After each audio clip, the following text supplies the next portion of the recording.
welcome to the January recap. I figured this month I wanted to put together some of my stats for what I read. I love the idea of storygraph and like showing you, the genres and all of the different pie charts. Excuse me, sir.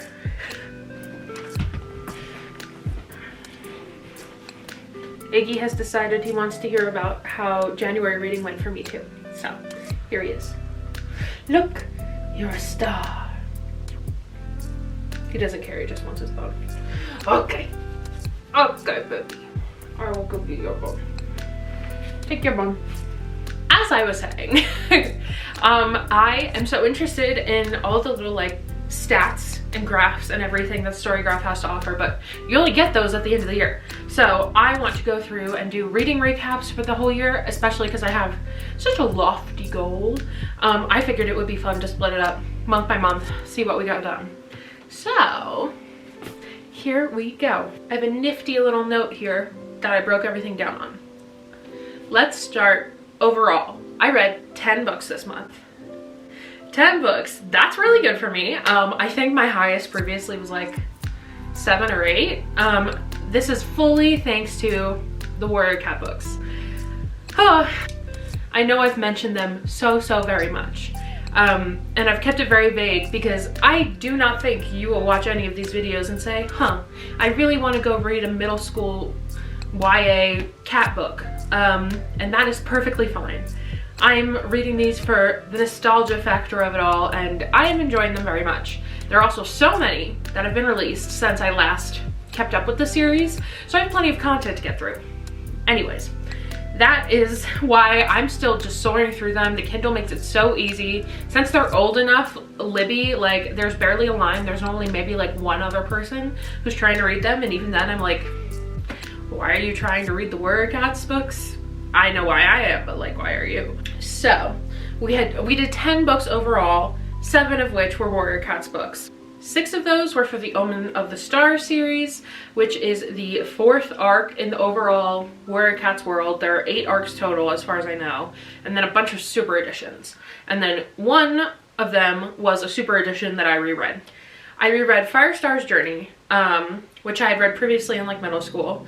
Very fun, very long. Very hefty. I reread that one because Agatha's sister has also reread all the Warrior Cats books recently, and she said it would be helpful to be refamiliarized with everything that goes on in that book for one of the future arcs that happens. So I'm preparing myself. We're catching up on the lore, and it was nice to reread.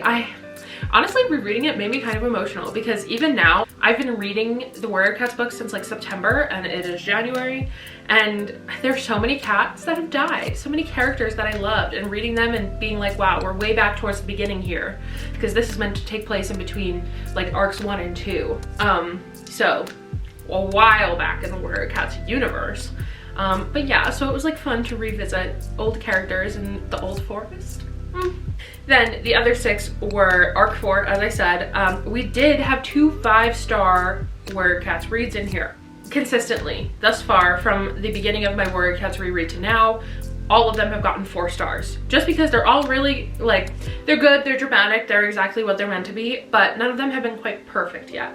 And so in the 4th arc, we got 2 really solid ones, and those were Fading Echoes and The Last Hope. Fading Echoes was, I believe, number 2, and that one only got 5 stars because one of the main characters, Lion Blaze, he has the special power that you've been hearing about for 6 books at this point, and you kind of understand what it is. Like, he can fight real good, but you don't really like know the ins and outs of it. Like, all the other special powers are very in-depthly talked about for everyone else, and so in this book you finally see it and like see what it is from his point of view and like how it's special and how it works. So I liked that. And then number 6 was The Last Hope. It was the culmination of every Warrior Cats book up until that point. Like, I called it in my Goodreads review, the Furry Avengers. Because, I mean, this is now over a decade old, so if you don't want spoilers for these middle school cat books, please fast forward.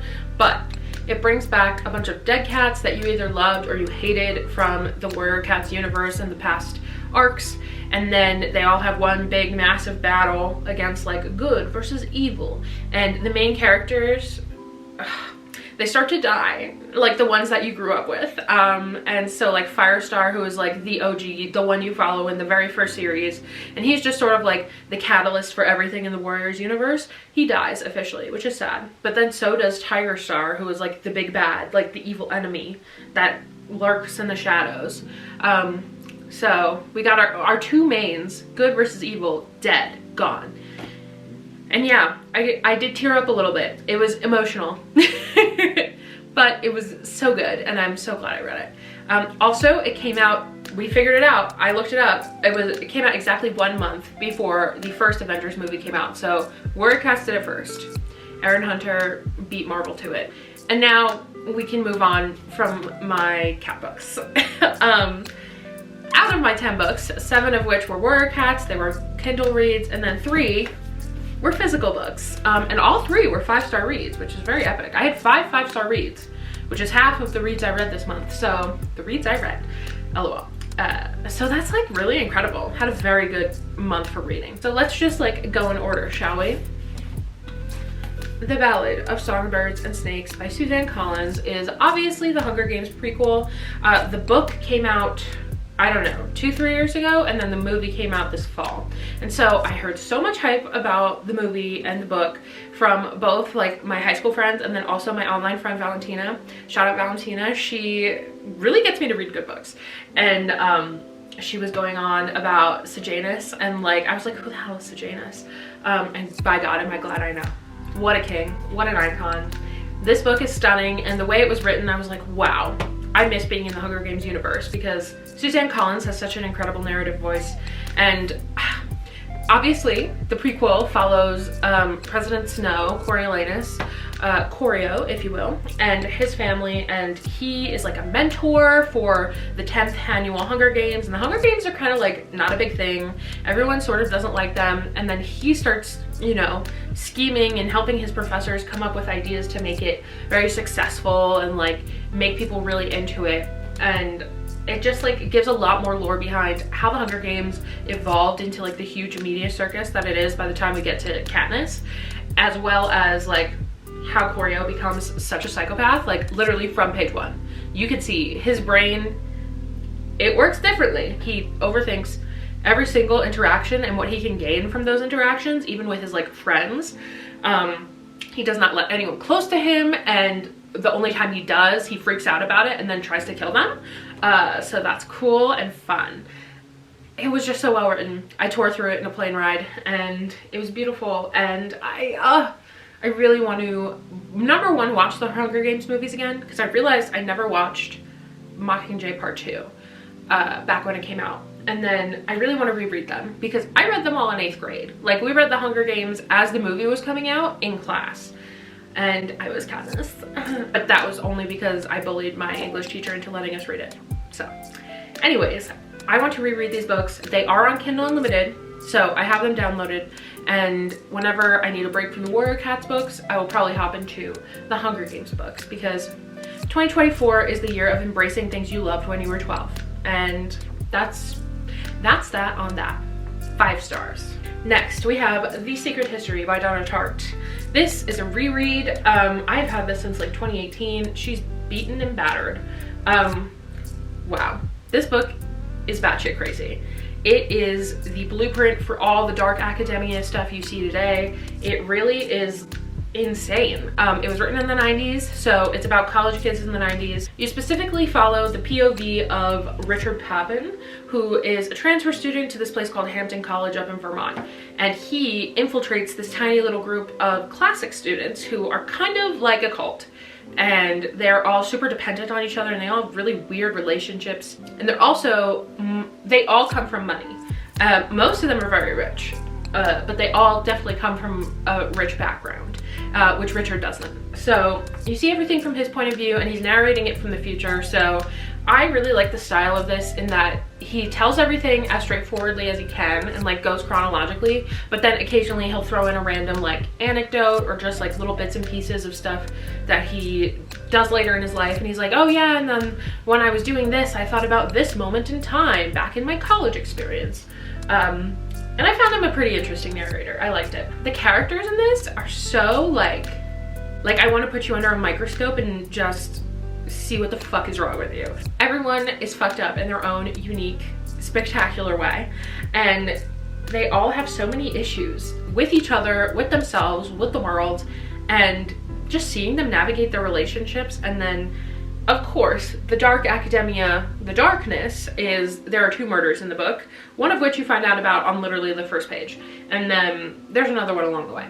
But you see how they handle these murders, and like how each of them reacts differently to the investigations and their connections to it and their guilt. And it's just such an interesting read. I will say, I think I enjoyed it more the first time I read it back in 2018. It's still a 5-star reread. But in 2018, I was in college, and I was like, wow, this is what college could be. This is like all the cool people I could have met if I went somewhere else. And now that I'm a 25-year-old woman, I'm like, these are not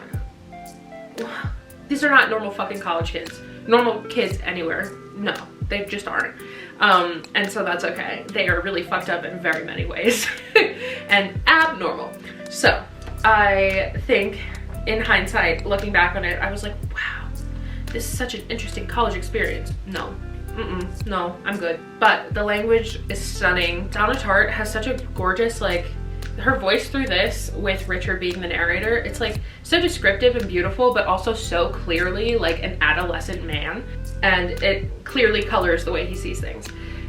And she just made a very interesting narrator, and I loved it. I do have her other book, The Little Friend, which is a wildly different premise. I think it's about like lynchings in the South.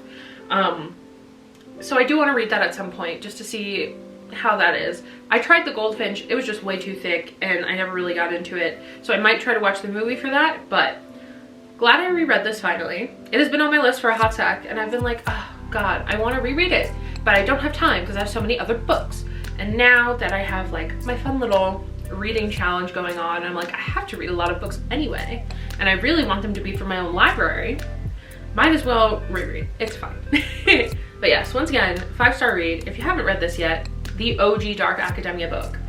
And it's worth it. It's fucked up and it's weird, but it's worth it. And then our final read, as of right now, it is January 28th, and I have a couple days left, and I'm halfway through another Warrior Cats book, so I might finish that if I have the mind to.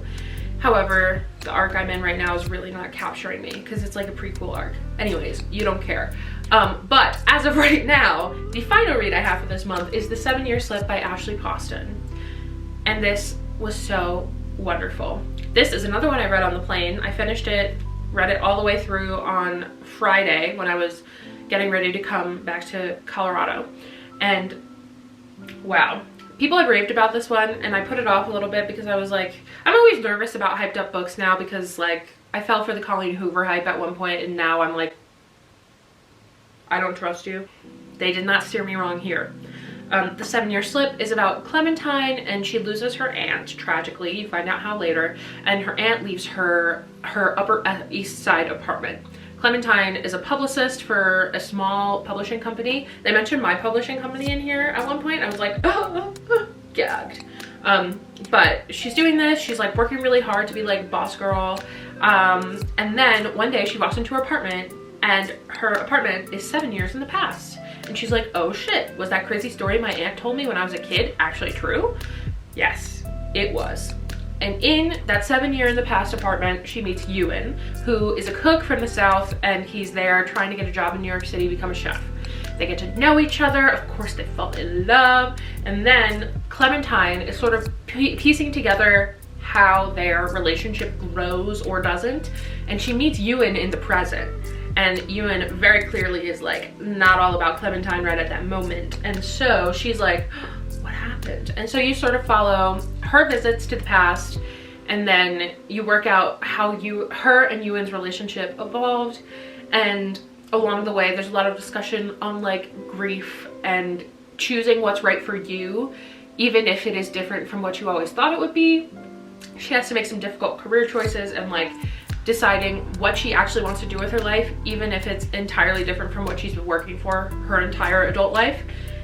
And it's just really, it's gorgeous. The stuff about grief is so true and so hard-hitting. as someone who lost 2 family members and a dog over the past year, I was like, damn, you're right. And I was crying about it on the plane. She writes beautifully. I loved her characters. I loved her use of language. Very similarly, I wouldn't say like super similarly, but in the similar vein of Emily Henry, she writes as if it's obviously modern day, but it doesn't feel very like cringy in the way sometimes that does. So I think she did a great job, and it was a beautiful love story. It's also not too long. It's like 300 pages. So if you're looking for a good one to start off the year with, this is your boy. Cannot recommend it enough. 5 stars. That wraps up the reading I did in January. Very proud of this. Did a lot of reading. And a lot of good books too, which is always exciting.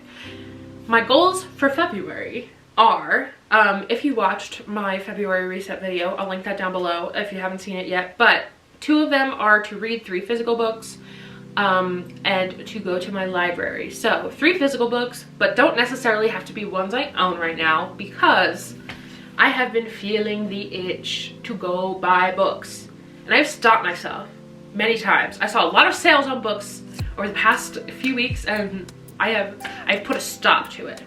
But I just want a new book. I want a new book really bad. And so I've heavily dropped hints to Kenan that for Valentine's Day, I would love a book bouquet, because I've been seeing them all over Pinterest and I'm like obsessed. And then I also am going to go to my library.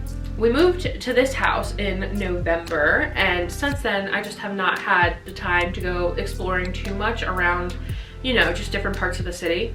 And I want to go to my local library, get a card, get signed up, see what it's all about. I just saw it for the first time like right before I left for Colorado, and I was like, oh, that's where that is. So I'm gonna go check that out this month, and I'm excited. I love a library. My mom and my brother are both librarians, so runs in the family. I used to work in a bookstore, and I still currently work in books, obviously. So I'm excited to go support the local library. And I think that will really, you know, give my brain the little satisfaction of getting a new book, even if I'm not purchasing it. And with that, I want to read more non-Warrior Cats books than Warrior Cats books this month. That would be ideal. I'm not going to be too hard on myself, because if I get in the groove, girl, I get in the groove. But if I'm able to, I would like to focus on like real novels that are age appropriate. Because reading these, like, The Secret History took me, there were 3 Warrior Cats books I read while reading The Secret History, because I had to keep taking breaks, because the shit was so dense and so flowery and somewhat pretentious, but in a beautiful way, that I was like, I need my cat books. I need my cat books to give my brain a break. But then you read like a touching, lovely story, and you're like, wow, I want more of that.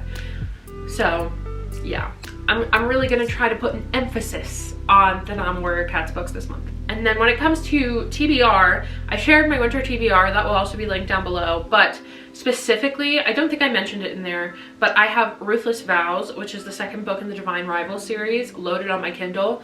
Have had it since the day after Christmas, have been a bit too busy with Warrior Cats. I want to get through that book this month, because after reading 7 Year Slip, I was like, I do miss romance. I do love a good little magical romance. So Ruthless Vows is up there. It's probably going to be very soon that I get into her, as well as my books of the month, which I still need to read The Fury by Alex Michaelides.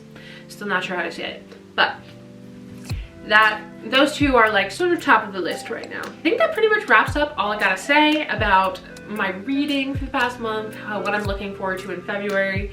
I would love to hear what your favorite book was you read last month, if you read anything, or if you have any books you're looking forward to reading next month, please let me know.